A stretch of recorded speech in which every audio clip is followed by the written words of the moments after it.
Oh, hi, how can I help you? Hi there, I'm new to metal detecting and I'd like to buy my first detector today. What do you have in the $300 range? Would you like it to be waterproof, with an adjustable stem and lightweight too? Absolutely, and I also need great depth as well.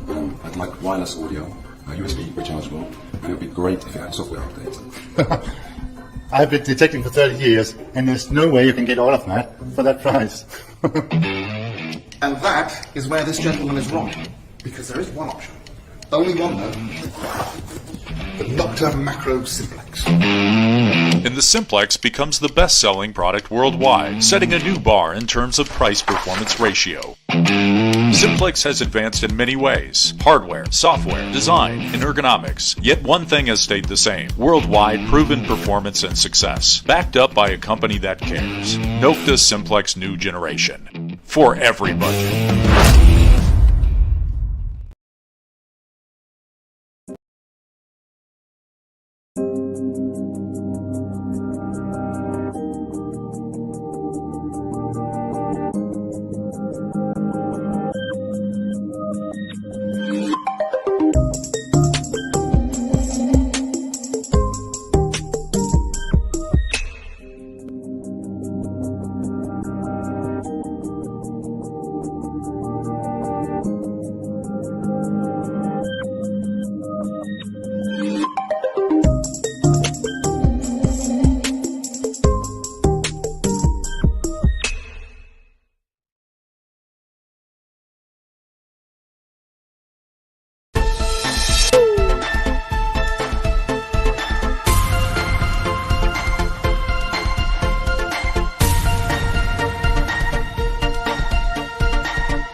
Thursday, it's 8 o'clock and it's the Big Detecting Show. And lo, I am on my own again. But we've got a varied show coming up tonight, to say the least. Unfortunately, the guest that was supposed to be on has had to postpone. So we have I don't know quite how to explain him. He's a lovely chap, philanthropist, astronaut, filmmaker extraordinaire, dog owner, Stephen Gray, coming with us shortly. But we do have another guest coming up very, very, very, very briefly. We'll be talking to him for a few minutes, and you won't expect this guest, so I'll keep that in store for you in a moment. But before we do, Adrian sent 2 videos, and the first one he'd like to say hello.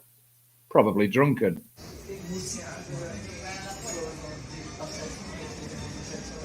Hello, Dave.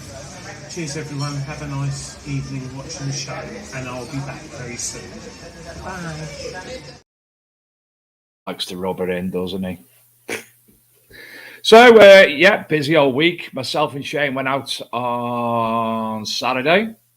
We had some land. We've got another dig lined up. So we've another few digs lined up now, actually. So we had to go visit the landowner and such like and have a look at the fields, which were interesting. And then when we finished there, we went on to one of Shane's permissions, and I found a silver hawking bell, several medieval lead tokens, and, well, the hawking bell Shane's very jealous of. So, anyway, back out and about this weekend. And then next weekend, no, it's not next weekend, the weekend after. So it's 2 weeks tomorrow is Detecticon, so we'll be up there. Anyway, here's tonight's first guest. Stephen will be with you momentarily. But before Steve comes on the show, I'd like to introduce you to Becky Eglinton. Good evening, Becky. How are you?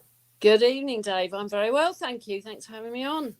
It's marvellous to have you. It really is. Appreciate you you coming on. Now, nobody actually knows, because I've not told anybody, but a bit of special interest regarding yourself and something that you're promoting, let's say, at the moment. And I'll let you give all that away. So tell us about who you work for and why you come to join us for the evening, or for a few minutes at least. Yeah, okay. My name's Becky. I own a company in Framlingham where The Detectorist was filmed. And I've been very lucky as an estate agent to be given the flat that Toby Jones, aka Lance, used for filming. So lots of special interest. Lots of people go around to the flat on a regular basis, on a daily basis, actually, apparently, according to the vendor, to take photographs. So we're getting lots of keen interest in this one. So you're from Huntingfield Estate, based in Framlingham. I said Framlingham and not Framlington like I did earlier. Yeah. And the house is on Double Street It in is. Framlingham. So I'll flick through the images, and can you tell us a little bit about the house and obviously what you expect to happen over the coming weeks? Yeah, well, it's actually a flat. It's a first floor flat, which is really lovely. It's light and spacious. It's got amazing views of Framlingham Castle, and we've got lovely rooftops. Fram Castle was built in 1145, so it's a very historical town anyway. Great place for the guys to film. They use the local pub to film in, and the community hall, which sadly actually has been knocked down, so they had to find another community hall to film the second series in. But they were great guys walking around the town. The flat, I think, is going to get loads of interest, not just because it was filmed. That's the kitchen that Lance used to cook in, and we are having lots of interest. But just because it is a really nice flat, it's light and airy, and I think it'll sell well in the town. And it's in a nice location. Quite a lot of things going on in the location as well. Yeah, fabulous location. We're very lucky. Not only do we have the castle and all the tourists, we're about 40 minutes from Albury and Southwold, which are the seaside towns that most people know. And it's a great. We have a very, very good community here. Obviously, it's where Ed Sheeran's from, so we get lots of tourists coming for that as well. So between it all, it's a really great place to live. That's a very pretty picture in itself. A lot of foliage and what have you. It's a beautiful view. That's to wake up to. Yeah, wonderful. And that's the view from the veranda, which is just lovely. It's a really pretty place. It used to be actually the original hayloft for a very big house on a road in front of the property, sort of perpendicular to it. So quite an interesting history in itself, just the building. So I asked you the question at the before we started the show about the the house itself, and it was filmed. The internal workings of the house were part of the show as well. Yes, so they were, what everybody's seen is what they get whether they buy in the house. Yes, it is the real McCoy. The kitchen is the real kitchen that he stood in and chatted and cooked and did all that. So yeah, good. It's a good place to be. And you mentioned as well, obviously, you've met the actors, you've met the crew. What were they like? What was that experience like? Yeah, they were fantastic, actually. They were really, really friendly. In fact, I was walking down to my son's house not long ago and bumped into Toby Jones, and he was on his way to the pub, and we was like, have a nice drink, and really friendly. The crew were all great. And everybody really, mucked in, in the town. The town was really keen to have everybody there. And nothing was too much trouble for them. Mackenzie Cook was lovely. I mean, they were just great, actually. Really, it was a really great experience and really, good fun and good publicity for our little market town. And a lovely little market town it looks too. Yeah, it really is. It's fab. So come and visit if nothing else. Just you can do the tour, I think, now of all the fields, and there's lots of places that you can go and see where the original brilliant was. Now, again, we spoke before the show, and I thought it's an exceptionally reasonable price considering the location. Yeah. What are you looking at for that? We're looking at 225,000 for a flat. It's it's actually quite big. And it really is it's right in the heart of the town, but you're so quiet by the church. It's tucked away, but really literally within spitting distance of pub, restaurant, everything. So it's a really, really good buy. I recommend anyone to buy it. So how can anybody who does want to view the house itself, the flat, how do they look at that? They can go onto our own website, which is huntingfieldestates.co.uk, or they can go onto Rightmove or on the market, Zoopla, any of the portals. Just type in Framlingham and it will come up, and it does say, flat as used in the Detectorists. Double Street, isn't it? In Double Street, yeah. I call it a cult series. Am I wrong? I don't know. That I got a bit of stick for that on the. It is and it isn't, because so many people, I think, now outside the metal detecting have watched it as well from when it originally started on the first season. That it's less of a cult series, but it does have a bit of a cult following from the likes of myself. I think it does. I think it was a great idea, a really good premise for an idea, and for all you guys and girls out there doing it, all the time, it must be quite nice to have something that you're familiar with. One of our regular viewers has said Detectorists are a cult. Well, anyway, Becky, good luck with the sale, and obviously thank you very much for coming on the show tonight. I hope it goes nice and quickly, and good luck with the rest of your business. Yes, thank you very much indeed. Keep you Thanks very much for joining us, Becky. Good night. Bye. So that was Becky Eglinton. Can't thank her enough for coming on the show. And as it was obviously in the public domain at the moment, Luke and I thought it'd be a good idea if we reached out, and she jumped at helping us. So we really do appreciate her coming on the show tonight. Now, as I say, we've got a lovely chap coming on the show now.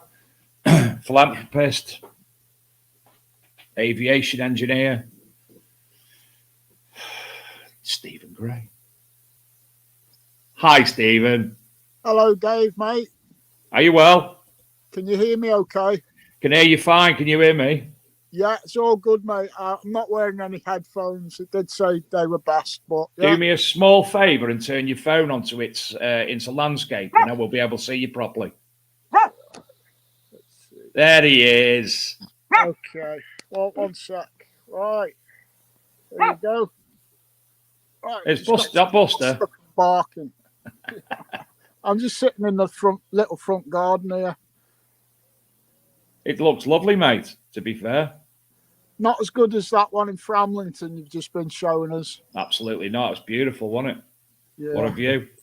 How much was it? 225 grand. Yeah.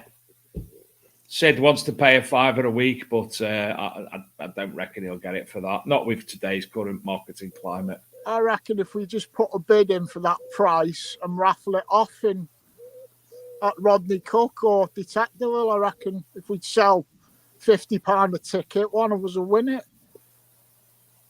That's not a bad idea, that. See if they'll forego all the fees as well. If they forego the fees for charity. Yeah, I'm sure they would, mate. I'd buy a couple of tickets for that. You do come up with the most random and actually good ideas, don't you? Hopefully none of this traffic noise gets too bad. If it does, I'll have to go inside. Well, you're all right for now, no problem at all. So, how have you been, Steve, for a start? Oh. Well, my dog's got fleas. I'm on bail. I've been better, mate. I've been better. But such is life, isn't it? Such is life. Everybody who knows me knows that I've got a good character at heart. Can be a little bit cranky at times, but I think that might be understandable, really. Well, you've actually got my daughter's watching here at the moment, and she lives minutes from where you were living. She lives in the North End, Birkenhead, up the avenues. Your daughter lives up the avenues, does she? She does indeed. Yeah, cool. So I'll give you a shout out again there, daughter. Hello, darling. Proper North Ender here. Buster looks smaller in reality. Yeah. He's not from Birkenhead. He's from Spain. He's a Spanish rescue dog. So it's Bustero. Yeah, Bustero. Yeah. So obviously, Steve, there's so much we can talk about tonight, but we'll start with obviously metal detecting. Yeah. How many years have you been metal detecting yourself now? It was about 1988 when I talked my mum into buying me my first metal detector, a white coin master, back in the day. So 1988, so I think it's about 30 odd years now, but I haven't been detecting every year for all that time. I had long periods where I was too busy working all around the country. And then for anybody who does know my backstory, which I like to put out there to help inspire other people with issues, I also had a serious drug addiction, as you'll know, Dave. I've told you. I was addicted to heroin for 24 years.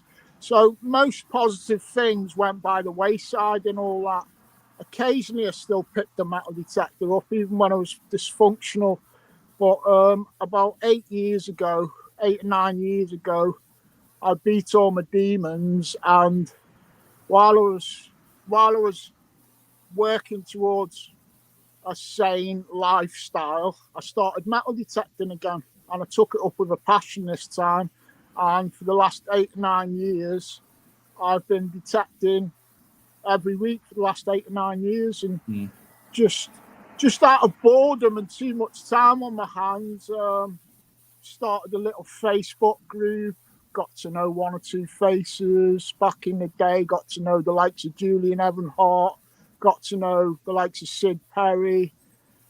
Just slowly, a bit like a snowball rolling down a hill. It started off with no plan, no nothing, just one little snowflake fell out the sky, hit that slope, and it's just rolled today to where you know the sort of things that I've achieved in the hobby, Dave. Like in 1988, when I was a youngster, I got my first machine. I did not have a clue that you were supposed to go out on farmers' fields. Didn't have a clue. I used to go into Birkenhead Park and get chased out by the park rangers, which I don't recommend. If anybody is going to a park these days, make sure it's one of the parks that lets you. But, I've gone from that kid who had to dodge the park rangers and didn't have any buddies in the hobby, didn't have any mentors whatsoever. And that's why that kid is part of my metal detecting. You know, there's a little bit of that kid still in there. And that's why I like to look out for the underdogs in the hobby. If somebody posts up online, oh, I'm ready to pack in, I can't get out anywhere, or asking about advice from machines, I like to chip in and just chivvy them along and try and keep them in the hobby, you know, and keep them inspired. Fair play to you, mate. Fair play to you. There's a lot of people that let that go by the wayside. But yeah, kudos to that. So obviously, the last 8 to 9 years, what made you pick up the metal detector then? Well, like I say, I'd had enough of being addicted to drugs for like 24 years. It was never me. It was never part of my makeup. I hated every minute of those 24 years. So I pushed on, got through that, and my brother and his family were all on Facebook one day, and I was laughing at them, and they actually signed me up to Facebook. I didn't even know what it was, and I was about to pack it in within about 2 weeks of being on it when I seen my first Facebook metal detecting group online. So picked it up from there, started running my own groups. A few years in, I started doing my own YouTube channel. So yeah, now I'm we're just on a roll, you know. But we just have to take all life's blows as they come, as we all do. We've all been through a really, really tough time of COVID, and not only COVID itself, but the pressures that puts on society as a whole.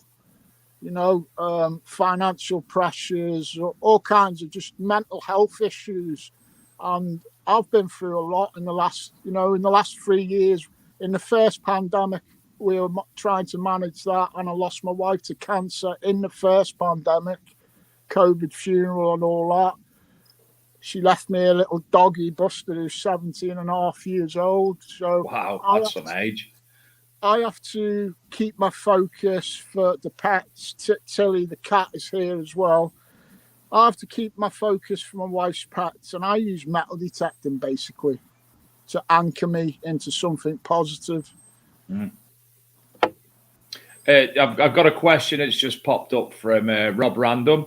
He said, which out of the many sponsors you have had, who have been your favourite? Right, so let's just name them firstly. My very first Facebook group, this was before YouTube, I was involved with Graham Rushton of Unearthed. Hello, Graham.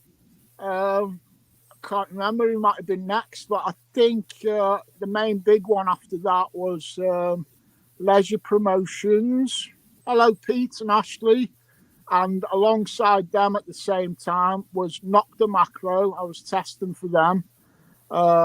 So hello, Dilek and everyone in Turkey. Then I moved on. Recently, for a couple of years, I was with Detecnics. So hello, Laura, darling, and all your family. Lovely people, Detecnics. But then the only reason I stopped being with Detecnics, because for about a week, I fancied trying to own a Manticore. I'm over it now. I'm completely over it. But I fancied the Manticore, and I didn't fancy asking Laura at Detecnics, a little family-run business, to splurge on a Manticore for me.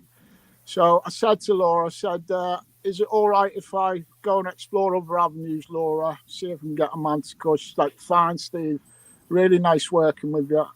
All good. I picked up with metal detectors online, but I think they've gone off the boil now. I don't know. I hope they're okay anyway. I'm not sure whether they've got one or two health issues. So only about 2 weeks ago, keeping in mind I'm completely over this Manticore delusion, over it, mate. I thought, well, who's left? Who's left now, really, for me to ask? So I thought it's either Luke Mahoney or Joan Allen, and I so nearly picked up the phone to Luke. I thought, I've got so many mates who are sponsored by Luke, the likes of Adam Staples, Jason Baker, Neil Jones. I thought I'll fit in with them. But randomly, a guy that I've got a lot of time for who does YouTube and is sponsored, Liam Dyson. I've seen where Liam's going. He's going down the route of Sid Perry and Matt Yankee, wears the lab coat. Liam's going down the route of all the programs and settings. And I've told him that he's an idiot, like it's boring as, but no, fair play to him. He really enjoys doing it.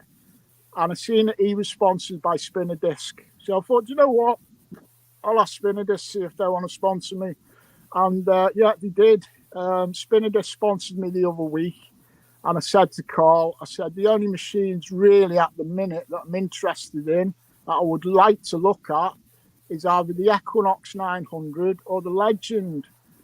And actually, I think he's done me a favour. I don't know Carl that well, so I'm not going to have a joke at his expense, but he did send me the cheaper option.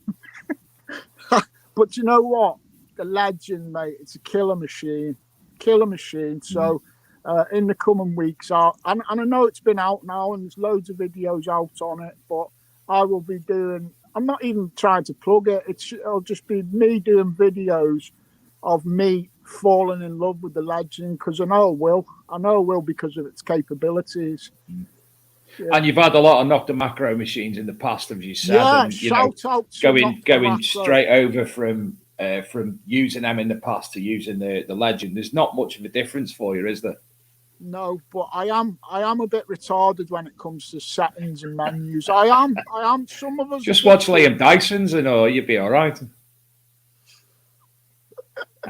Go over my head. Yeah, but some of us are gifted like that. What I want in a metal detector is a powerful switch on and go machine. And over the last 10 years, the menus have just got more and more complex. The machine that I've probably found the most with, that was a very powerful machine, pretty much switch on and go, was the Technetics T2. Now, I found the most with that for one reason. At the time, I had access to the best permissions I've ever been on out in Lincolnshire. A friend out in Lincolnshire called Jake used to get me out there. Shout out to you, Jake. I hope you're well, mate, if you see this. So I had access to top grade land, and I had a 10-year-old T2. It was ancient, and I had a Technetics 13-inch ultimate coil on it, so I had a big coil on it. But that machine, with a big coil, because it was the only coil I had, it could still pick out the tiny minims. It was smashing out tiny minims with a big coil, and I just found loads of it. And so when Nocta Macro put out the Racer 1 initially, I was involved with. I seen that, I thought that's a bit like a T2. Racer 1 had its flaws, the ID numbers were all to cock, but they brought that Racer 2 out, and that was the first one that I officially ever got sponsored with, I think, by any manufacturer. Karen Kustra Detectors, she sent me the Racer 2 initially, and then she was Dillick's best friend, and Karen introduced me to Dillick. And I went on from there, and I probably had, I don't know, 6 or 7 Nocta Macro machines, usually pre-release, and tested them and that. But yeah, I'm a bit argumentative, and occasionally. Nah, you're not, mate. I've never heard you have an argument with anyone. Occasionally, if there's a little tiny bump in the road with a relationship with a sponsor and that, they'll tell you. Occasionally, I've gone off the deep end and not seen the bigger picture. All my sponsors have been lovely, and I've walked away a few times just because my head ain't always working properly, I don't think. But love Nocta Macro. Peter, Ashley, what can I say about Peter and Ashley at Leisure Promotions? They took a bunch of us over to Holland one time. You know, they've all been very good to me. So, yeah. Well, I've known you now. I've known you a good 8 years, Steve. You know, we've been chatting on and off for all that time. Yeah.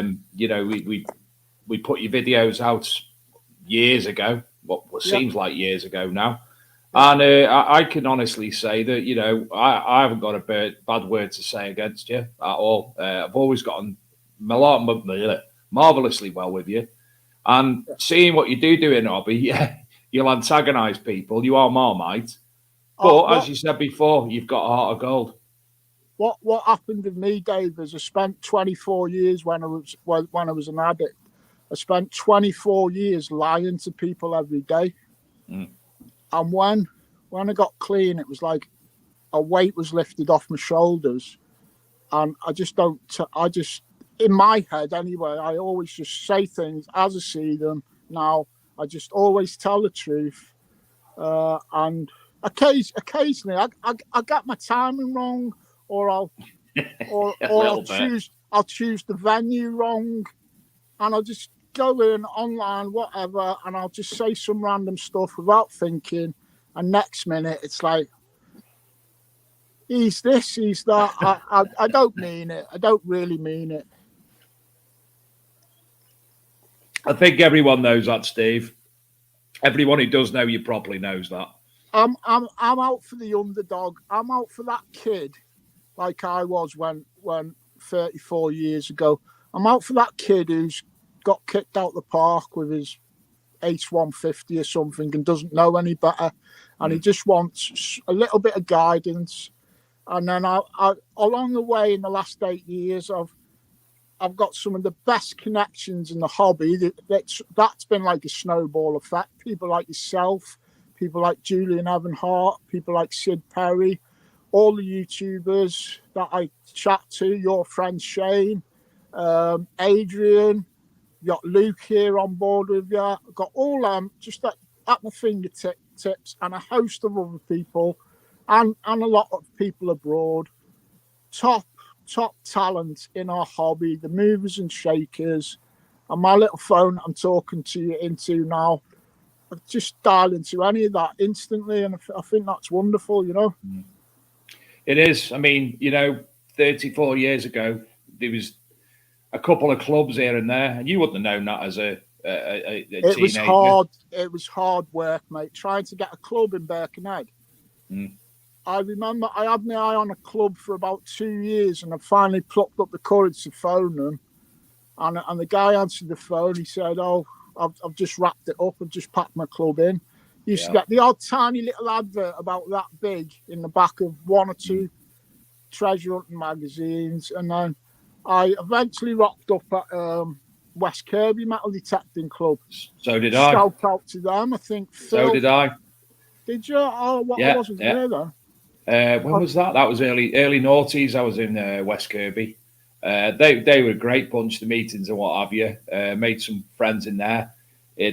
One of the chairman now speaks to me quite regularly. He takes all the Orc MD mags down to the club and what have you, picks them up at Detectable or Rodney Cook. Yeah. And, you know, as I say, I've still got friends in West Kirby, even though I haven't been there for 20 years. Well, West Kirby itself is a lovely place for a start. It certainly is. Even though the club itself was just down the seafront a little bit when I used to go there. It wasn't quite in West Kirby. But yeah, lovely. It was like in that big, massive, grimy pub in the middle of West Kirby. It wasn't West Kirby. It was Mel's or somewhere. No. You know where the golf course is for the Royal Open? The Bidston, Royal Bidston or something. It's West Kirby Golf Club, but it's nowhere near West Kirby. You just passed there on the road to West Kirby in a big pub there. It wasn't Morton. I can't remember now off the top of my head. But yeah, great place to go to. And, you know, one of them places that clubs are a lot different now because of the wider world. I think the only club I got out with around that time, maybe in the 90s, like yourself, I went on a crew in Nantwich one many years ago. But it was hard work. I didn't always drive at the time either. So you were just relying on the goodwill of fellow detectorists if they'd pick you up and that. Yeah. Yeah. So, yeah. Gareth Howard reminded me it was Hoylake. Don't know how I forgot that. Don't know how I forgot. Cheers, he must be a boring golf enthusiast. Shout out to anybody who's watching tonight. I know our friend David Evans, he's always watching. Well, I know there's Andrew Lax, David Evans, Fee Cooley, Eagle Eye DJI, Pete Jackson, Cy Weller, Pete Jackson, Sid Perry, Wendy Sydney. Howard, Neville Bruff, Chris Langston, Cheryl Dawes, John Carter, Phil Fodder, John, all right, Phil. Sorry Rob about Random. that earlier, Phil. He's not Phil. Will Way, Rob Thompson, Andy Kerridge, Mark Gadsden, Anthony Mims, Ange. That'll be Ange for him. Ange and Derek. Ange. Me daughter, obviously. She's probably gone now. Liam Dennett, Alex. Hello, Liam, mate. Nice to speak to I'm you pretty earlier. sure you knew a mum or a sister, mum's sisters, the McKays. McKays, yeah. Yeah. Tom Pezrek, Blazej sausage. Lewandowski, Tom Pizarek, Robert Berkzik, lots of other people whose names, far too many, I'll be scrolling forever. Scotty Lovely B. people. Francis Hello, Wright. Now, Francis Wright put on earlier, I think she's in Australia, that she's coming over to England next week. So come and say hi on the show, Francis. If you're over next Thursday, you can come on the show from the UK. Kev Whitmore, hi Kev. Adam Staples here as well. Andy H, Nick Hello, Berry, Adam. Jonathan O'Brien, Dal Eastwood, Nick Berry have said, Howard Sturdy, Howard. Jason Jones. Hello, Jason, mate. Jason is... Okay. I aren't announcing anything till September. All right, mate. For those of you who don't know and aren't on the Big Detecting Show Facebook group, we are running a series of polls. We've had the first 3 up to now. We've had the YouTuber of the Year award. We've had the UK Detectorist of the Year award. And we're currently running the International Detectorist of the Year award.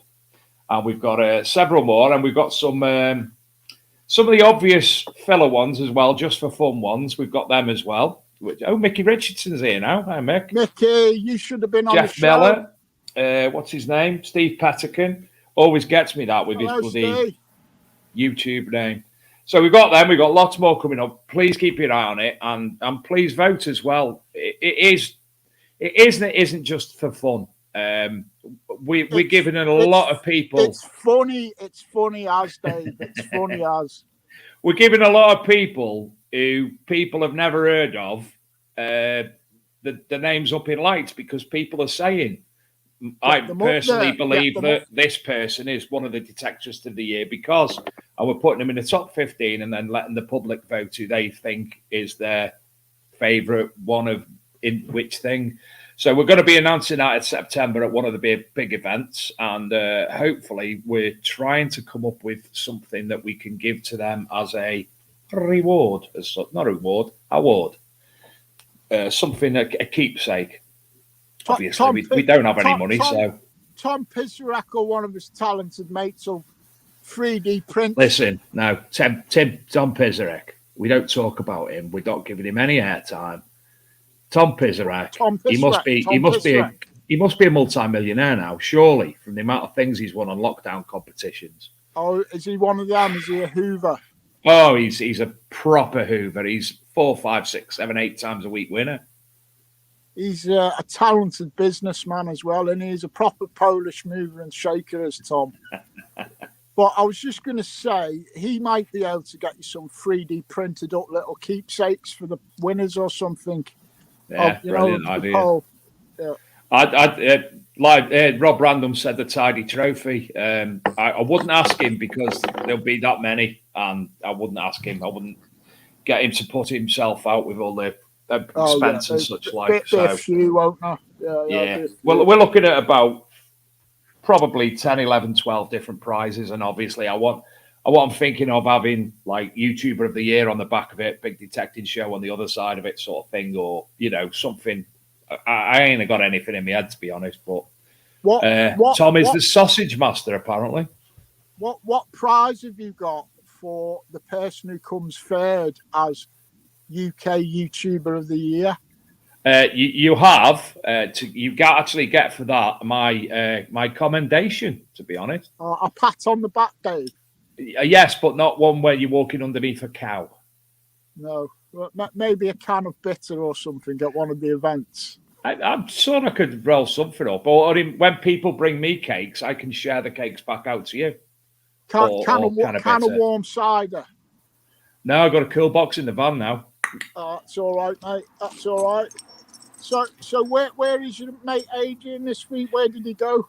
Adrian, I'm glad you asked, because I'm going to give you time to go and get a drink or have a smoke or whatever you're going to do.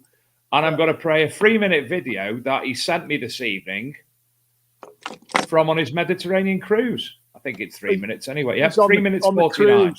He is. And it's a darn good video.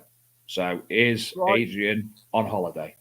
Okay, mate. Hello, Dave. Hello, everyone. In Pompeii today. Look at these amazing streets and cobbles. They're very, very interesting. You can actually see the wear marks from where the carts used to go along the streets. Really interesting. And these are the entrances to shops, wherever along here.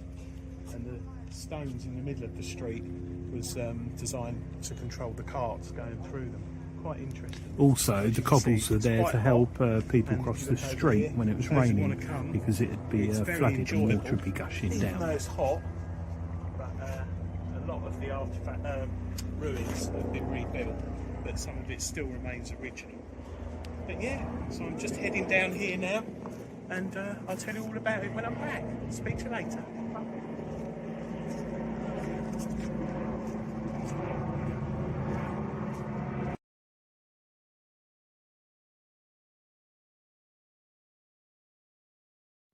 Nice selection of tanning vats here, used back in the day. I bet it absolutely stunk here because it was predominantly urine that was used. But very interesting. This area was bombed in the Second World War in 1943, so there's only a few bits left, but this is all pretty original.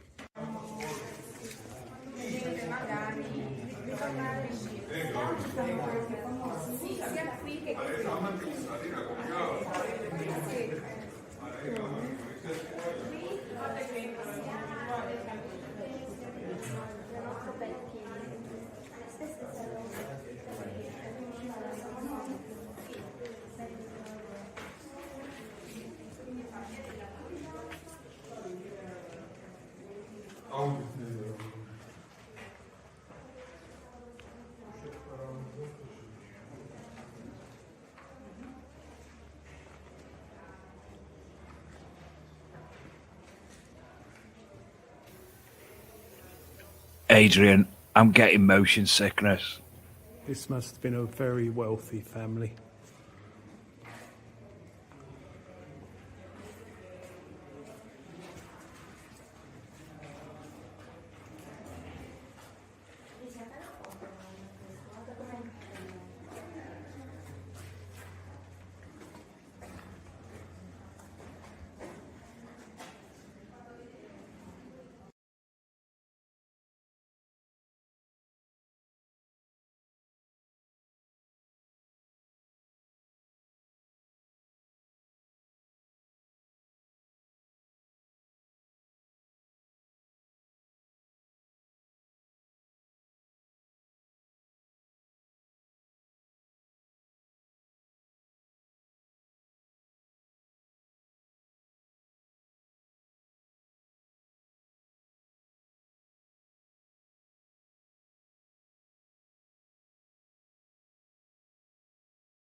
I'm just reading a message then.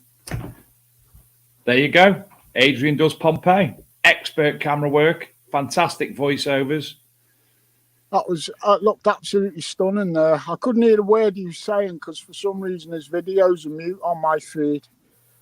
Yeah, it was pretty quiet, but I mean, what I said to him before, them fossilized human remains, just I've seen them. Astronomical. Them, it's just like they bring it all back into you, don't it? It makes you like think. The one that was like, it's like bloody hell. How quick that must have happened.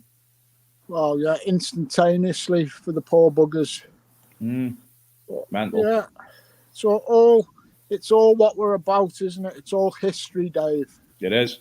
And when you talk about technology and everything that's going on in the world, that could still happen today anywhere. Well, anywhere with an active volcano. Yeah. No, we do. I know we're on to talk about metal detecting, but the world's a bit wobbly on the best of days, isn't it? Yeah. I mean, look at that Effie Jeffy flip-flop a couple of years in Iceland. Nowhere could fly. Oh, that one, yeah. Yeah, you're not going all day. You're stuck there because Effie Jeffy flip-flops put a big cloud out. I wondered who he was on about then. That was the volcano, weren't it? Yeah, Rob Random, he's full of information tonight. He said, Dimlos made the town under a volcano. Lessons learned. Yeah, I'm quite happy where I am here in Evesham. I think we got a gypsy camp up the road. We don't need volcanoes. Yeah, they're waiting to erupt. What led you to Evesham, Steve? Sid Perry's rally group, the Clodhoppers. They used to put rallies on down here in the Midlands, and when I was doing a bit of networking and still living in Birkenhead, I started coming down and going on one or two of the Clodhoppers rallies. Started filming them for my YouTube. I actually seen a video of Sid Perry doing a choreographed dance with about 7 or 8 of his friends, and it was really cool. It was just upbeat, having a laugh in metal detecting, dancing, and I thought, I don't know who this guy is, but I want to find out who he is. And I want to get to know him. He seems like a good laugh. So I got on my old network, tapped up Sid, started going out digging with them in the Midlands. And one day, one of the Clodhoppers just said, I know a nice lady down here who's single. I'll set you up with a date with her if you want. So that was Rachel, who I went on to marry, who lived in Evesham. So, yeah. So I wouldn't even be sat here now as a widow with a dog and a cat if it wasn't for one of Sid Perry's videos. There you go. Hey. Got a lot to answer for that, Sid Perry, yet still won't come on the show. I always get mixed up though. I'm not a widow, am I? I'm a widower, I think. I don't know. But you get the gist. Yeah. I always get mixed up. Rob Random said, get your driveway tarmac. Driveway. Oh yeah, Gypsies. with our neighbours. Yeah, absolutely. So you're right. Basically, I was just googling now because I've no idea where. I thought Evesham was in Kent, unless there's another Evesham. Worcestershire. Worcestershire, yeah. But you're basically right on the border of Stow-on-the-Wold, all that area, aren't you? Smack bang in the Midlands, just under Birmingham. Mm. So I can literally, if I want to jump off north and east and west and that, I can go across the country over to Lincolnshire. I shout out to Rob Thompson, my mate who lives over in Nuneaton. I jump over to his a fair bit. Rob's got some great land and he's a lovely bloke. If we want to jump down to the likes of Salisbury with people like Spire Diggers, that's only about an hour and a half or so, you know. We've got Let's Go Digging. I jump out with them sometimes. Sometimes they're around here. I'm spoilt, really, because it's quite central, so I can fly off in any direction, really. I've seen you giving Let's Go Digging quite a few shout-outs of kudos lately. Yeah, well, have you seen what they've been pulling up down in Sudbury? Yeah. I think they've had about 4 or 5 events in Sudbury on this beautiful looking estate. I haven't joined them yet because it is a bit of a drive, but I will. They've had about 9 or 10 gold coins, other bits of gold, and just everybody's popping up the Hammards and the Romans and the brooches and that. So, and our friend Julian was with them over the weekend, just gone. So yeah. Well, I just I think I'm just all for any people, any groups who get the average digger out. Yeah. And the volume of people that Let's Go Dig and Get Out, I think with them being a national group, that they get so many people out. So I'm all for that. Yeah, absolutely. Andrew Sheriff's just said Sid Perry and Dean Hunter need to get on here. I'm just waiting for a date actually off Dean Hunter. We've been speaking this evening. Sid Perry just keeps swerving us. I think Sid, he's too big for the big detecting show now. No, do you know what it is with Sid? We all know how talented he is. He's absolutely talented. Mega talented, Sid. But there's one or two things he's just not comfortable with. He's not quite comfortable with doing like a little podcast like this. So I was thinking about this today, actually. You can have me on another time once you're scraping the bottom of the barrel again. Get me back on. But when you get me back on next time, I'll be sat in Sid Perry's front room and I'll have him on the couch next to me on your show. That sounds good to me, Steve. Yeah. Sid, are you listening? Yeah, he'll be giggling. Last time he was on, he was actually dancing semi-naked, so... So you got a few more subscribers then? Something like that. Santa Pod Dragway's nearby to you as well. Yeah, not and far. 15 miles from Stratford-upon-Avon. Yeah, it's over by Stratford. I used to have one of my first permissions that I got myself when I moved down to Evesham was over that way. Yeah, good area. So again, obviously, eight years mainly detecting in the hobby. What would be your outstanding finds in that period? Well, I think one of them, Sue and Graham from Durham, they got me out on Lindisfarne on Holy Island. Remember that? Remember you going? They got me out digging, Sue and Gray, and on the Sunday, the last day, they had to leave at about 12 o'clock.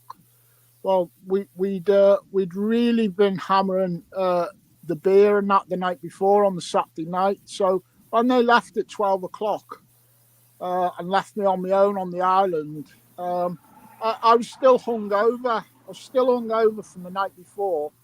All of a sudden, I'm on my own in this beautiful field right by that big castle mound, still detecting away, but well wonky. And I got a blurty signal. I didn't know what my machine was trying to tell me. I didn't know whether it should dig it or not. But I just put my spade in the ground. And next minute, I was looking at that Roman statue you'll have seen a picture of. Yeah. You probably will have. But not only is it, because not everyone every day digs a Roman statue. It wasn't the fact. It wasn't the fact that it's an actually Roman statue. It was the fact that Lindisfarne has got not one single Roman metallic find ever come off the island. Wow. So then you could start thinking, well, did the Saxons steal this off the Romans? Did they drop it because the Saxons raided the island? Or is it some modern day fakery? It certainly don't look like it with the pattern and that. The only link that you've got to the Romans, it's a very tenuous one, but it's enough for me. There's been some Roman pottery found on the island. So if there's Roman pottery there, I think that legitimizes my find as the only Roman metallic find to ever come off Holy Island. That is quite the claim, isn't it? I mean, bloody hell, the amount of things that it's famous for, Lindisfarne. And we're not going to talk about any songs by ex-footballers or anything when they were doing stuff. But, wow, that's quite phenomenal. And then more recently, everybody's seen it because I was so proud of it at the time. More recently, my standout find was the Viking axe that I found last year. Yeah, tell us about that.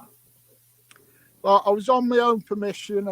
It's about 8 miles away from the flat here, and it was 7:30 on a summer's evening, and Buster was audibly grumbling. He was grumbling, and that means he wants to go home.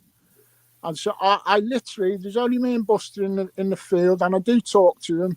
I looked down at Buster and I said, 3 more signals, son, and we'll go home. And I wasn't getting any of the signals, didn't get any little bottle caps, buttons, nothing. And I got a big, blurty iron signal, and I knew it was iron. And I said to Buster, I said, all right, son, we'll dig this and we'll go home. And that was the Viking axe from about the year 850 AD. Wow. And thing is, I didn't know till I'd found it and we'd done a bit of research. Shout out to Nat Nelly. She helped me with a bit of research. Well, Evesham Abbey, where I am now, the axe was found about 8 miles that way. But Evesham Abbey, right here, was raided by the Vikings, and they settled in the general vicinity. I'm not sure where, but they settled in the general vicinity for about 19 years until they were run out. So that, and they even know the names of some of those Vikings who settled here. So I've possibly got a name for the owner of the axe. Wow. And also, you know, the very popular Assassin's Creed video game. Yeah. There's actually a level in that with a fancy named Viking. I think they've got his name historically correct in the game, but I can't remember it right now. But there's a level in that where they raid Evesham Abbey. So my axe, oh, there you go. There she is. Nice axe, that, isn't it? Beautiful. As soon as it come out the ground, I knew it was old. Yeah. And the peculiar shape as well. Yeah, it's a Peterson. It's a Peterson type G axe. That's a specific Scandinavian professor. He dated them all, and he gave each shape of the axe a different allocation. So that's a Peterson type G. I take it's been cleaned and conserved and such like now. Yeah, our mate Adam Staples, who runs is it Essex Coin Auctions? That's the one, yeah. His friend and business partner Alan Smith, he done some light electrolysis on it and give it a heavy coating of wax for me. So obviously I haven't got the image here now, but what does that look like now? Is it, you know, noticeable as you'd expect a Viking axe to look? It looks exactly the same shape. It's still got all the little pits and bubbles on as that. It's just a nice, deep, shiny black now. Yeah. Yeah, you know, it's been preserved nicely. That's something else. And then somebody else mentioned a gold coin that you had up as well. Oh, last year I had a good day on my permissions again last year on the same permissions 8 miles away. Mm-hmm. I was on a field there, and it had nothing off this particular field. Some old buttons and the odd Georgian copper. And the next minute, I'm looking at this disc about that big, but the clay was really clinging to it. And I just seen a little glint of silver under the clay, but it was a big old lump of a coin. And I thought, oh my God, that's going to be like a hammered half crown or something. So I cleaned it off, and it's on the video. And I got a Charles I half crown in the morning, and that wasn't on my good field. I thought, you know what, I'm not feeling this field. I'll go up to my good field. But on the way up, I passed the farmer who owns all the land that surrounds my few little fields. I've got a few little fields here and there, and there's one massive farm that owns it all. And as I'm driving past him, I've gone and asked him for about the 5th time for permission. And I showed that farmer this half crown that I was buzzing with, Charles I. I said, look, I've just found this. I said, your farm was going to be loaded with all this stuff. And he looked at it as if it was a bit of dog turd or something. he didn't give me the permission. So I carried on the same day. I went up the top of the lane to my other field. And only a couple of hours after finding the big half crown, I found a George III quarter guinea from 1762, a gold one. Only the little ones, a little small guinea. So that was a good day, getting them two in one day, yeah, absolutely. And there was where is he now? Where is it? A Charles I gold hammered, Fodder said you had.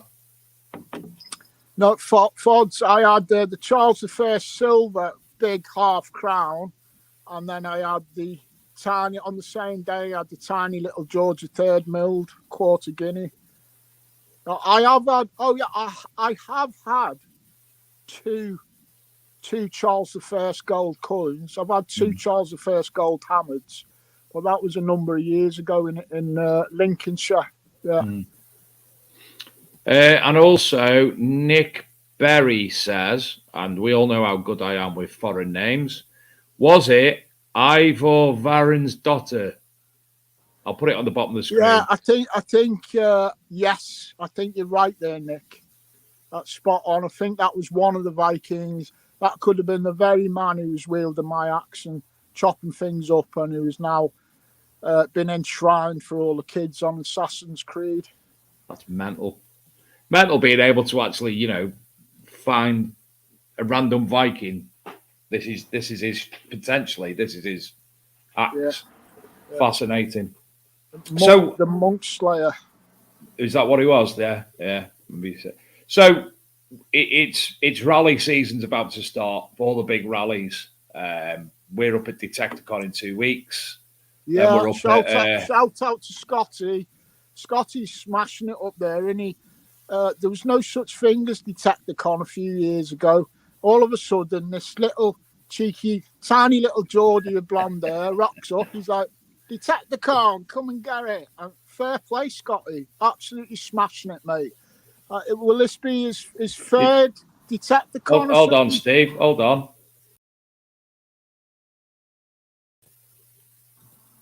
That's him, isn't it?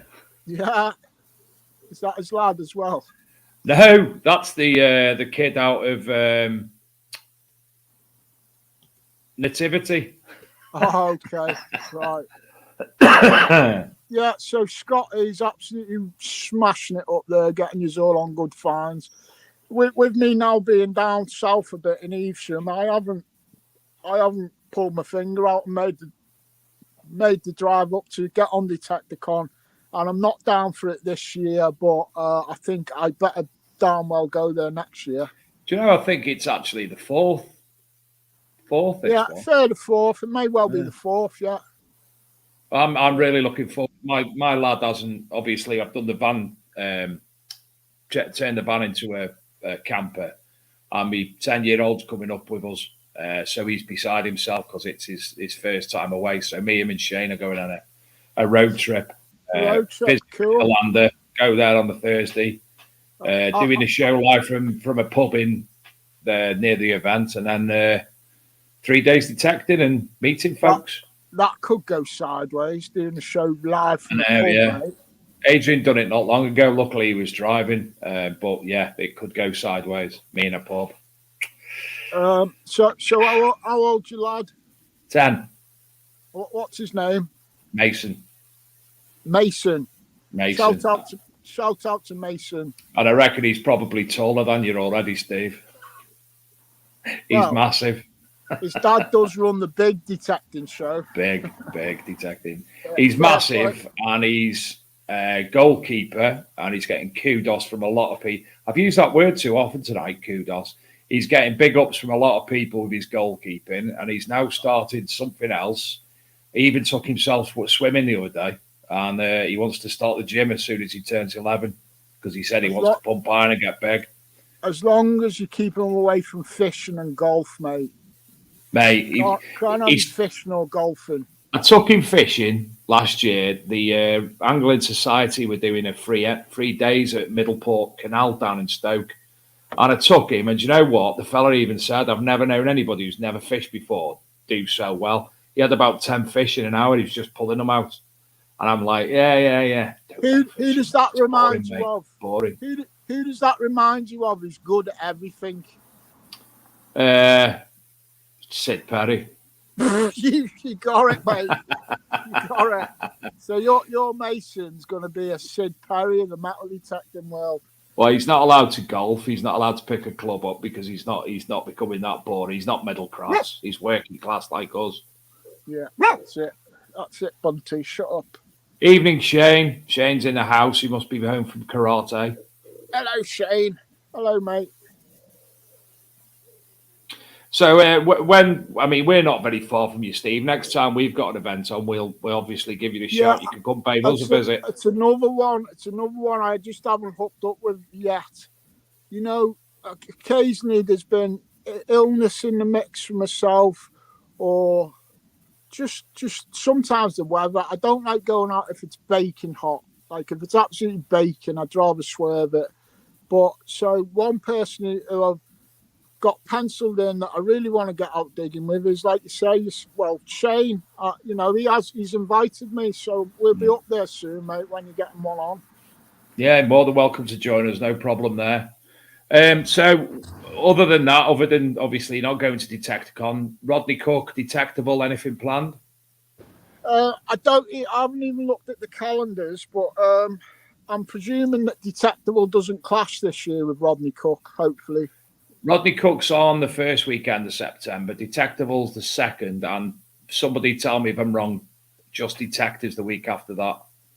Somebody will tell me I'm wrong. And I think Joan Allen's is in August normally. Right. The only one that I've unofficially agreed to, and I haven't actually told the organisers, so I better do that, especially if I'm announcing it publicly, is you know Lawrence and Simon who run Go Detecting Midlands. Yeah. Well, Lawrence and Simon, they've got one in September, 23rd, 24th, and 25th, a weekender. The thing is, it's only about 8 miles from me, on their farm where they got the Saxon Horde. All right. And the reason I'm particularly down for that is because my good friend Badger has never been on a weekender, and he's recently bought himself a camper van, and he's seen that online and he signed up for it, and he messaged me and he said, Steve, come and, we'll have barbecues, we'll have the van there, everything, so come to that with us. So I'm on the Go Detective Midland ones for sure. I want to come to the detectival one, because I'm hoping that's where you will announce your award ceremony winners. And I'm hoping by the end of the week I'll have won one, because I'm working very hard, mate. If not, Steve, we'll do a most persistent viewer and guest award. most bothersome Egypt award. Shane said the Detect Off is on the 24th, and Rodney Cook one as well. Is that a one day of that, Shane? I think so, yeah. I think that's and then there's another RCM in October as well. I'm pretty sure Gary's got a weekender on the last. Hello, mate. Hi, mate. You all right? Doing a podcast, yeah. No, come and say hello. Come and join us. Give him a wave. All right, buddy. Behave. Go make Steve a brew. That's my Bulgarian neighbour, Simeon. Top man. Hiya, Simeon. Hello. How are you? You're on national TV now. On TV. Sorry. All right. Yeah, he thought he was on the BBC. He's laughing his head off. He'll be like that now. They're going to get me. Where we're at, yeah, right. So I'm going to go detect the Midlands around the 24th September for the weekend. I think Rodney Cook has their full weekend or the weekend after that. So hopefully I can go to Rodney Cook. I'd love to go there. I've got my Australian friends coming over. They'll be over in September for about 6 weeks. There's about 5 or 6 of them coming over. John Hilton Smith, who was best man at my wedding, he's been coming every year apart from COVID for the last 5 years. And, you know, the very first time John came over, at the time I think I was still living in Birkenhead and I was single. And I picked him up at Birmingham Airport. I took him from the airport, started randomly door knocking farms by the airport. We got a permission. So the first day he landed, he was digging that afternoon. And then I took him out every day for 3 weeks. That was when he was single. But he's kept that up. They've now stretched it to up to like 6 weeks, and there's going to be about 5 Aussies.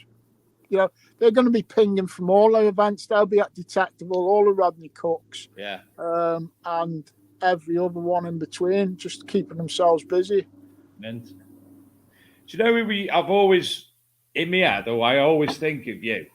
Do you ever read the Adrian Mole books? I think briefly when I was a kid. There's a character in it called Barry Kent, who was a bit of a rogue in his youth, but became this person who wrote fantastic poetry and stuff and became world renowned for it, you know, like modern day poetry. And that's you, innit? You do a lot of stuff like that. I don't know, mate. Don't know. I write poetry, but when I write poetry, I'm literally sitting in the flat or sat on my bed in the flat, and I'm fizzing. I can't. I've got energy. I've got trauma that I need them to process, like everyone, and it all comes out in my poetry. So yeah, that's why I write poetry, really, just to process things in my head. And you've wrote some doozies as well. You have wrote some really good pieces. And I know you don't, you know, it's not there for people to read a lot of the time. It's for you to do that, to get your feelings, your thoughts out onto paper. But, you know, you've wrote some things I've read in the past that have been bob on. Yeah, I wouldn't put it out there if I didn't think it was half decent. I wouldn't inflict it on you. And a lot of people who are watching tonight wouldn't expect that from you, that you know, that way inclined. I love poetry. I love writing 5-page articles for the Treasure Hunter magazine. Since I lost my wife, and I had a few little tiffs in the hobby itself, I haven't wrote any big articles for Treasure Hunter magazine for about 2.5 years at least. Might be 3 years now since I lost my wife, that is. And around about that time, my kind of like professional writing for the magazines, it slipped. It slipped because I just had so much I was dealing with, you know, at the time. I would love to pick that back up as well. And I know Julian loves my writing, so anytime I've just got to get the incentive, and then I'll smash some articles out for the and I'll chuck some your way for your magazine if you want. Would love that, Dave. And there's people already saying they'd like to see poems in the mag. RMD put them on the website and that. So whatever you want to put out, mate, you know that. I've got some bangers all about metal detecting, absolute bangers. So, I mean, I sound a little bit conceited there. I'm talking about people's feedback. You know, they've said the bangers. So, yeah. Cool, Dave. We'll chuck one in the mag sometime. I appreciate that. I'll have a rumble round in my online bag and pull one out. Well, don't forget, we've got the 2 magazines coming out at Detectable and the Rodney Cook Memorial. So more than happy to throw your metal detective poetry in there, my friend. Cool, mate. Nice one. So anybody in the chat who's there at the moment, if you've got any questions for this very well-behaved gentleman, loads of people. How many people were saying, oh, it's got to be mayhem, Steve's got to be off his head? Well, and what did I say to him? He's a pussycat. Do you know why it's not mayhem? Because just as I was logging on, I got a notification, and I got told off by Fodder for causing a little bit of a kerfuffle in Dig Life. And I thought, ooh. So it's like I haven't swore once. Before that happened, mate, I was going to come on. I was going to be a proper pirate, mate, and then I got told off by someone, and I'm just being me. Mudslinger has said, give us a poem, Steve. Have you got anything in your head? It's all on my phone, you see. It's all on my phone, what I'm using. If you, Mudslinger, right, if you want to see some of my poetry, pull up the search bar on Facebook. So your general search bar on Facebook. And if you put in Anglo-Celtic poetry, I've got my own poetry page, and you will see plenty, mate. Mint. Rob Random's give it a free flow poem. Dave wandered lonely as a cloud as Adrian flew to foreign lands. Left Dave so high and dry until Steve the legend did arrive. Steve's now got a legend. I'm not going to go that far, Rob. Mark Gadsden says, what was the funniest things that happened to you while detecting? Loads of things. I used to go detecting over night time in Lincolnshire with full permission on my own. And the fog come down one night, and I didn't know. My car was parked about half a mile away, but the fog was so dense, I did not know in any direction. I did not know in any direction where my car was. And then all of a sudden, I heard a snort. It was like, and I was in the field with a bull, a big bull, and I didn't know it. I didn't know it, mate. And you couldn't see that much. And this bull, I'm on my own. This bull started running towards me. I could just hear hooves smashing the ground. So I started running, and I was accidentally in this sort of compound of fields. It was like wires. Every 100 odd meters there was fences, but they were all electric, and I was getting chased by this bull, and I just kept spinning over these electric fences, just head over heels, picking myself up, running. Another time I was out in Lincolnshire, and I got caught short. There was only 3 of us out on this field, but I needed to go for a crap. And I've had a look around, and there was no hedges or nothing, but there was a big ditch. So I've jumped down into this ditch, and I've done my business, and I'm going to pull my strides up and that. And my boxer shorts got caught on some brambles. But when I say they got caught, that they got properly snagged up. I could not untangle them, and I was stuck. So I popped my head out the ditch, and Jake was about 30 foot away. He said, Jake, you haven't got a knife or something, have you, mate? And he's like, yeah. I said, don't come over. Don't come over. Just chuck me a knife. So I literally had to cut my boxer shorts off that day. I don't know. There's been loads, absolutely loads. Loads. Where are we? Steve Pettigan says, did you keep the footpath open after in the village that you had the malarkey with? Yes. Buster says yes.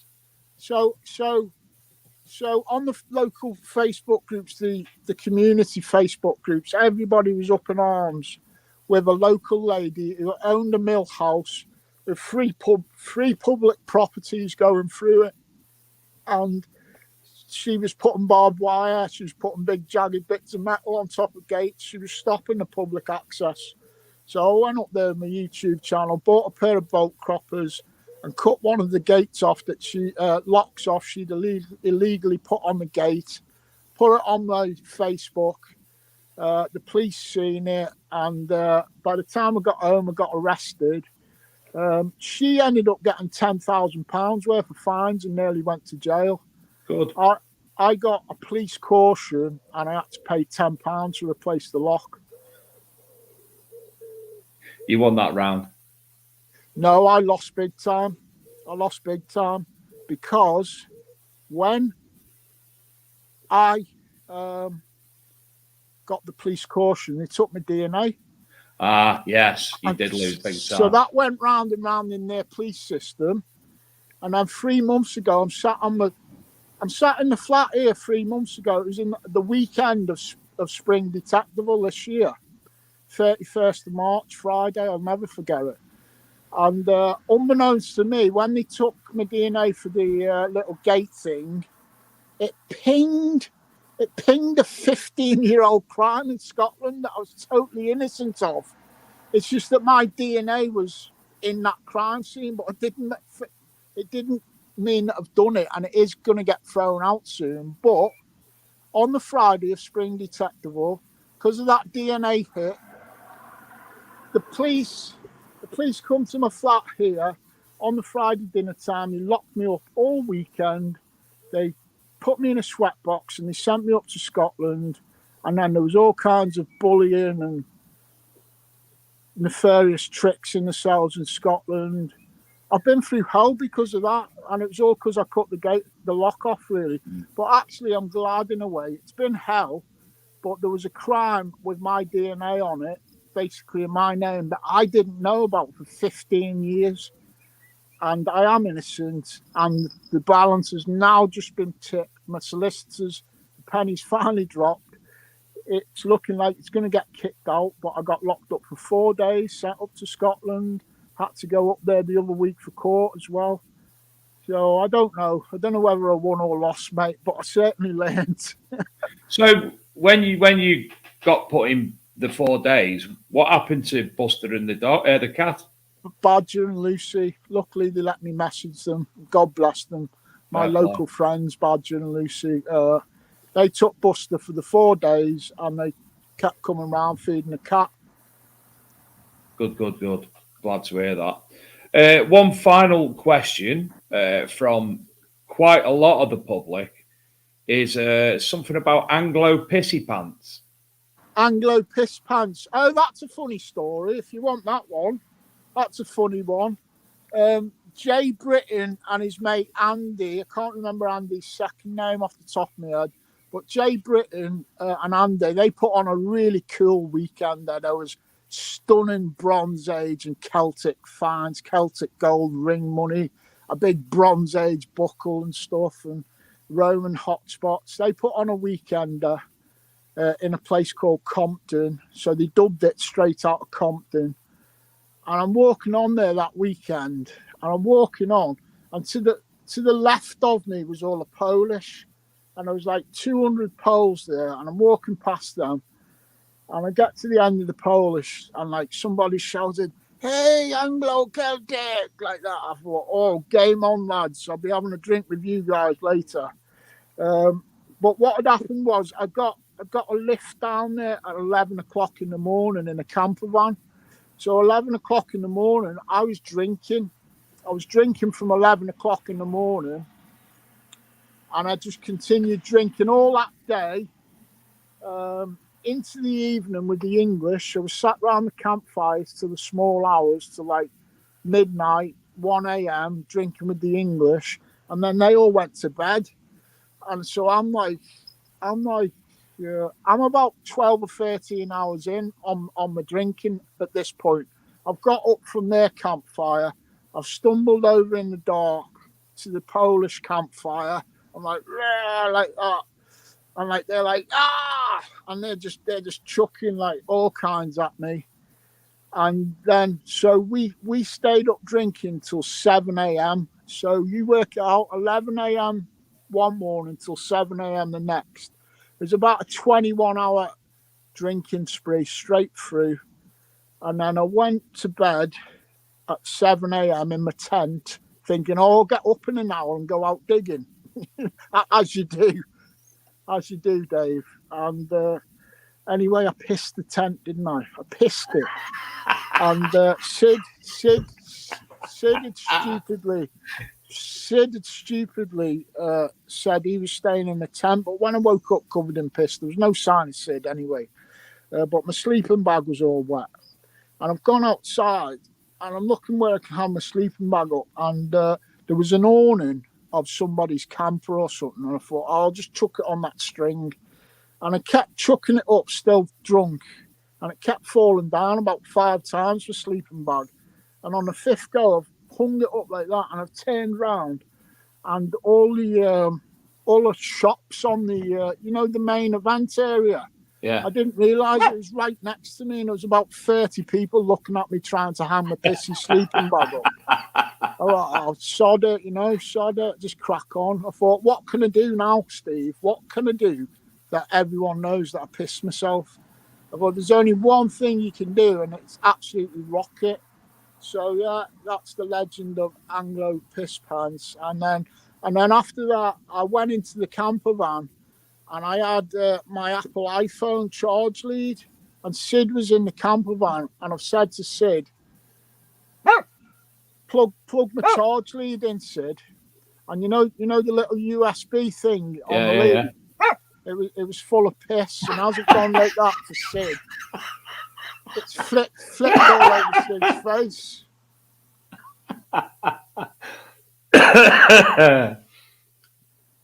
So that weekend, everybody found stuff. There's a video of me asleep in the hedge while they're all raping the Roman hotspot. I don't know which little channel it's on, but I'm asleep in a hedge in the middle of the day. And it was like 3 o'clock on the Sunday afternoon. All I'd found up to then literally was a rusty 2p piece, and everybody had smashed it. Everybody had had loads. I'd had a rusty 2p piece, and then was that rusted from the piss? Maybe someone else's, a former owner's. But at about 3 o'clock in the afternoon, on a field on my own, still hungover, and I seen something sticking up out the ploughed field, and I walked over. It was a big iron church key, so from about the 1600s. So this key's about 6 inches long. I've got it in the house there. It's nice. And so even though I pissed myself and there was a bit of a legend born there that weekend around that, I found the key to success, mate. Still. Fair play. Still. Do you know what? You should actually have renamed your channel Anglo-Celtic Adventures, just for the fact the adventures that you've had. We've been around, me and Sid Perry. I drove, when I lived in Birkenhead, I drove all the way down to the Midlands, picked them up. We drove to One Loch Head in Scotland. We went gold panning for the weekend with our mate Ray, and we found absolutely nothing. But tell you what, like you say, Dave, we've had some adventures. Shout out to loads of my friends, absolutely loads of them. Phil Fraghill, absolute diamond geezer, puts on great rallies with Heart of England. So, do you know what? If you had a category on your polls for nicest man in UK metal detecting, everybody watching this right now, listening to each word I'm saying, who knows Phil Fraghill, they'd all agree, they'd all vote for that man as the nicest man in metal detecting. But yeah, so shout out. And you know, I'm not sure I've actually met him. Oh, he's a diamond geezer, mate. He loves getting people out, and he puts them on good stuff as well. And of the people I've met, I've got to say it's Ricardo Lees. Ricardo, we've already been talking about this, me and Jonah Espley, and I think Dave Edwards was chatting about it before. They were talking about who should win your unsung hero category. Hands down, it should be Ricardo. Yeah, thought exactly the same myself, my friend. All the banners and all the decals for the detectors and all the stickers that he makes. Yeah, absolutely, Ricardo. Absolutely. So many lovely people in the hobby. There are. And they actually outweigh the people who are fuckwits. So well, that's a good. whole other episode.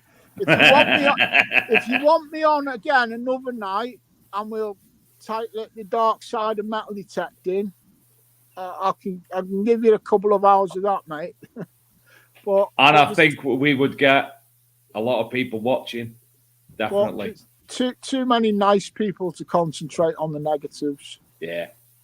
Well, listen, Steve, thanks for coming on tonight. It's a pleasure as ever, and for coming on at short notice. I know you might have other plans. When you said you were going to scrub the show, cancel it, I thought, you can't do that, mate. I do appreciate it because Adrian was away and I didn't want to sit here on my own talking piffle. So thank you very much for helping out.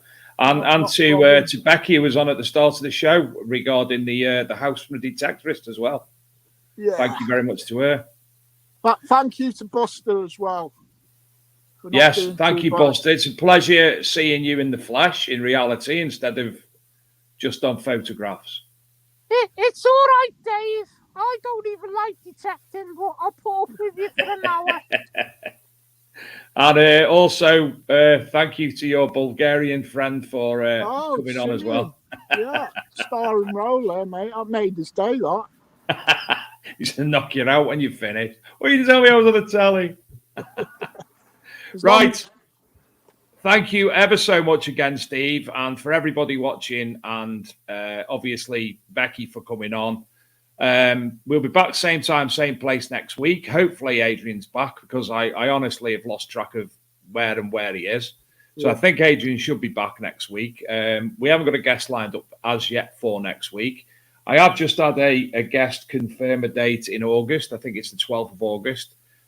Dean Houston will be coming on. Cool. I think we'll get to talk about pot noodles that night, maybe. Oh, you on about Dean Hunter? My local buddy. Hold on. Dean Houston. You're getting your Deans mixed up. The pot noodle guy is Dean Hunter, my mate. We'll still talk pot noodles because everybody loves pot noodles. In fact, We'll I might have to now. go. I'm going to have to go and get some pot noodles, aren't I? Yeah. Right, Steve, again, thank you. It's been fantastic. A great guest, and you know, I can't speak highly enough of you, Steve. And I know you are Marmite to some people, but honestly, from what you've overcome to what you've achieved and what you are achieving and helping people and everything, it's a joy to behold and to know you and be able to speak to you whenever. So I appreciate everything, my friend. Oh, I fucking love Marmite. Right. Take care, mate, and we'll see you all next week. Good night.